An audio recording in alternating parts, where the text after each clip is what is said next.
জাতিগতভাবে আমরা কিন্তু এই হৃদরোগ এবং স্ট্রোকের ঝুঁকির মধ্যে আছি, এবং এই ঝুঁকি আমাদের যে পার্শ্ববর্তী দেশগুলো আছে, বিশেষ করে ভারত, পাকিস্তান এবং নেপাল বা অন্যান্য দেশ, যে সাউথ এশিয়ান যে কান্ট্রিগুলো আছে, তাদের তুলনায় কিন্তু আমাদের মধ্যে এই ঝুঁকি 4 গুণ বেশি।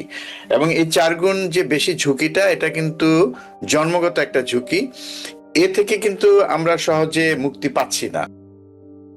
বিশেষ করে প্রতিষ্ঠিত হৃদরোগী যাদের বাইপাস বা স্টেন্ট লাগানো আছে অলরেডি, বা ডায়াবেটিসে বেশ গুরুতরভাবে অসুস্থ আছেন, তো এক ধরনের সামাজিক চাপে পড়ে এই ধরনের খাদ্যে অংশগ্রহণ করেন, এবং পরবর্তীতে তাদের যেই উপস্থিত যেই ক্ষতিটা হয় এবং পরবর্তীতে দীর্ঘমেয়াদী যে ক্ষতিটা হয়, সেটা সম্বন্ধে আমাদের হয়তো কিছুটা চোখ কান খোলা রাখতে হবে। পশুর মাংসের কথাই ধরি, আপনি বলেছেন যে ট্রাইগ্লিসারাইড সহ কোলেস্টেরল ইত্যাদির মাত্রা বেড়ে যায়। তো এক্ষেত্রে আসলে আপনি একটা যেটা বললেন যে কিভাবে এটা ডিস্ট্রিবিউট করা যায় খাবারটা, সেটা একটা বিষয় আমরা শুনলাম, কিন্তু এ থেকে রেহাই পাওয়ার কি কোনো উপায় আছে? কারণ আমরা তো আমি যদি বলি, উৎসবে তো শুধু মাংস আসে না, মাংসের সাথে তো আরো অনেক জিনিস থাকে, তাই না? সে সাথে তো বিরিয়ানি, পোলাও, আরো অনেক জিনিস চলে আসছে।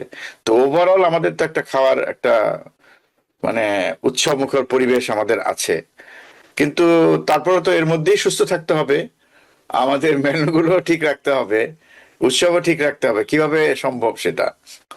জি, কোরবানির মধ্যেও আমরা এখন মিষ্টান্ন জাতীয় জিনিসেরও অনেক আধিক্য থাকবে। জি।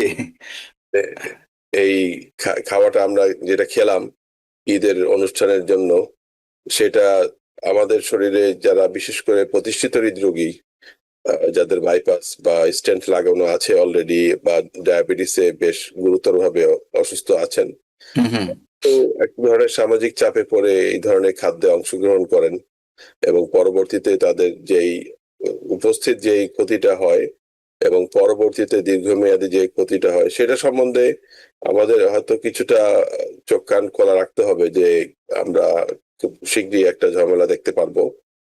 আর সেই ক্ষেত্রে হয়তো আমাদের ঠেকাবার জন্য প্রথম প্রধান জিনিস হবে সচেতনতা সৃষ্টি, হুম, হুম। যে আমাদেরকে এতগুলি রেড মিট খাওয়া ঠিক হবে না। আহ, আর 2 নম্বর, যে আমাদের ওষুধের ব্যাপারে আর একটু সতর্ক হতে হবে, যে আমরা যেন ওষুধ মিস না করি।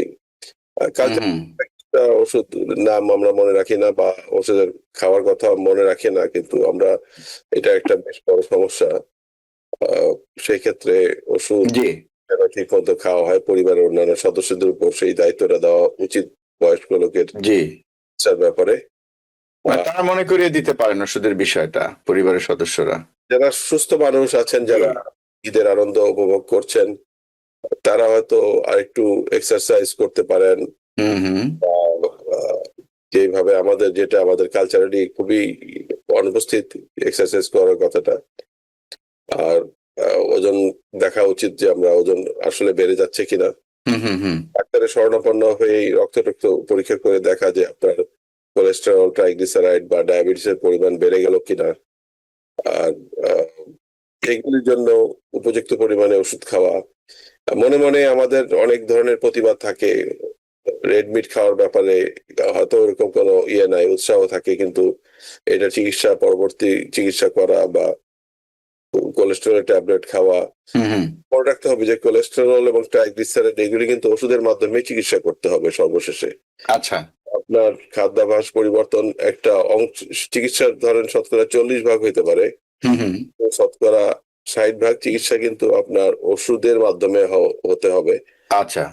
আমরা ওইভাবে সম্ভব না, যেহেতু আমরা জেনেটিক্যালি আমরা প্রোগ্রামড একটা জাতি। হুম, হুম।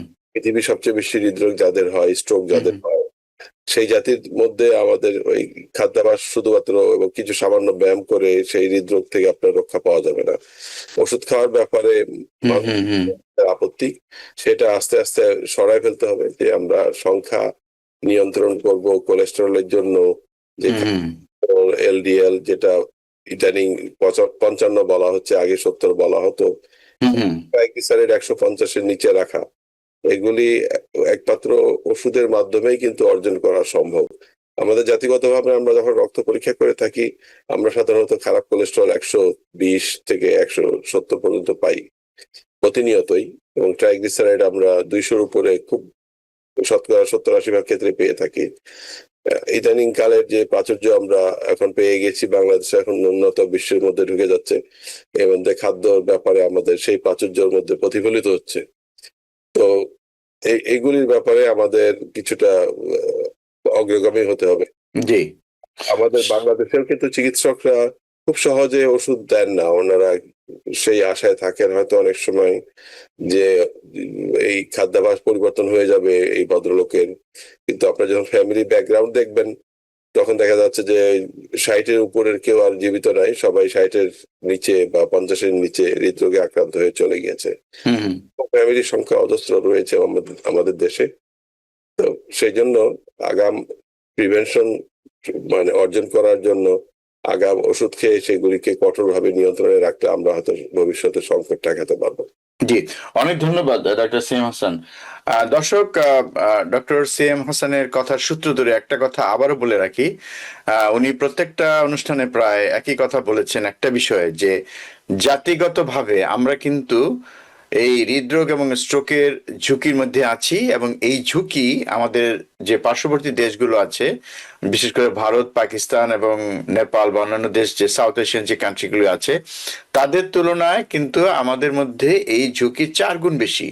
এবং এই 4 গুণ যে বেশি ঝুঁকিটা, এটা কিন্তু জন্মগত একটা ঝুঁকি, এ থেকে কিন্তু আমরা সহজে মুক্তি পাচ্ছি না।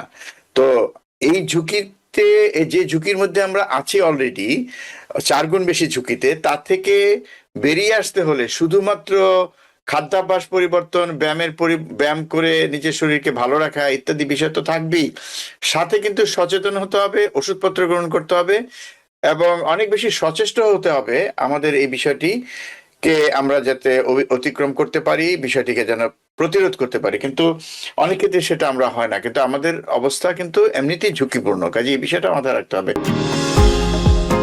নিউ ইয়র্ক থেকে সম্প্রচারিত TVN 24 টেলিভিশন, বিশ্বজুড়ে বাঙালির কণ্ঠস্বর।